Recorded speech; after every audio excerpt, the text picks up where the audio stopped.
Akkam jirtan kabajamtoota hordoftoota miseensota YouTube chaanalii kiyya. Har'a barnoota bareedaa tokko akkaataa itti tokkbaakii jechuudha bilbila keenyarraa itti firaachuu danda'an isiniin barsiisuu barbaada.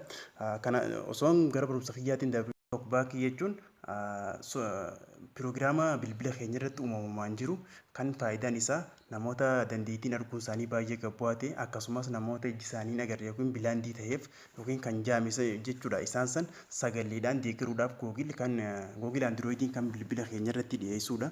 Inni kun ammoo namoota ijaan hin agarre san bichaa osoo hin taane nuuma harka akka tasaadha.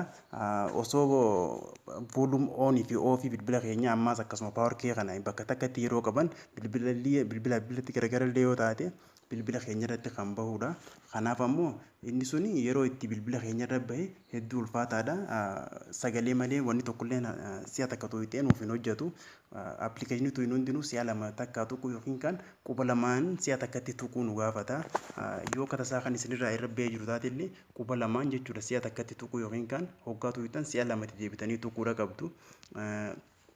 Kana malees bilbila keenyarraa ofirraa oofuu dandeenya. Fakkeenyaaf bilbila keenya yeroo baay'ee yeroo riistoor ta'ee bilbila sanirratti tokkbaakiidhaaf baha jechuudha. Yeroo sanitti biizii waan nama godhuuf akkaataa itti firaa cufaan isinitti bilbila kanarratti baneetiin cufaa jechuudha. Kanaaf amma maaliin godhaa bilbila kiyyarraa seetingiidhaan seenaa. Seetingii ergaan seenee booda haala kanaan ergaan seetingii seenee booda piroogiraamota tarreeffaman kana keessaa amma eenyuun barbaadaani accessibilityidhaan barbaadaa jechuudha. Accessibility ergaan seenee booda maaliin godhaa talkback isa jedhutu gama gadii kanatti naaf dhufaa jechuudha. Erga talkbackiin haala kanaan naaf dhufee booda isa gama dhumaatti argamu kana talkback irratti niin tuqaa. Ergaan tuqee booda maaliin godhaa isa off jedhu kana tuqeen on godhaa jechuudha. Yeroon akka dhufee okkeedhaan ja'an amma akkuma argitan kana hordoftoota kabajamtoota kiyya amma talkbackiin on godhamteetii jirti. Amma isii godhamtana amala isin jijjiirraa isin bilbila irra fiddu amma waliin ilaalla. Amma when talkback is on, your device provides spoken feedback to help blind and low vision users. For example, it barreeffama describes asirra what jiru you kana hunda touch, tokko tokko select, and dubbistii jechuudha. activate. Akkasumas If you hoggaamii have turned appilikeeshinii talkback dhaqeessiin on, amala akkam qabdiisa jedhu background sanii data restricted, mee haa laallu. home screen, Amma yoo bilbila godhuu dabaluu barbaanne phone, akkana tuqaallu gonkuun nuuf hin hojjettu jechuudha laale. double Maal tap to godha activate, takka si'a lama tuquu takka quba lamaaniin akkana yoo tuqe garuu ni banama. Yeroo banamu contacts ammas tab 3 of 3, phone, irra sochoosuudhaaf maaliin godha akkanattiin quba lamaan irra sochoosuu danda'a jechuudha.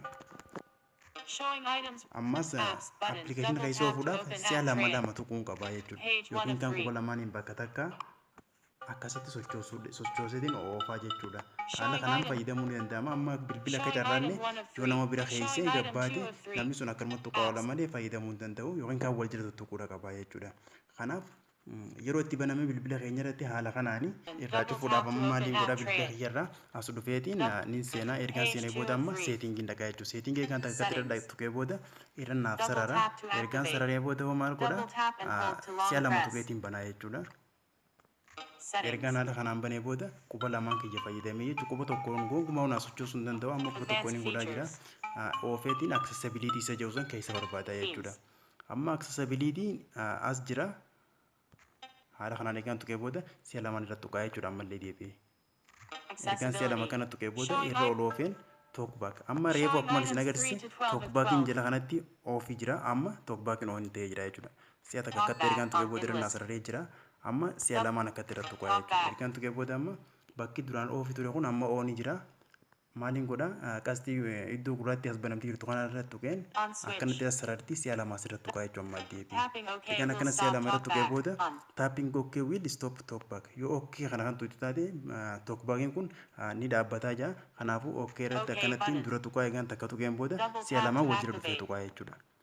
Amma talkbackiin bilbila kiyyarraa cufamtee jirti. Akkuma agartan bilbila kiyya si'a takka hoggaatu inni socho'uu eegalee jira jechuudha.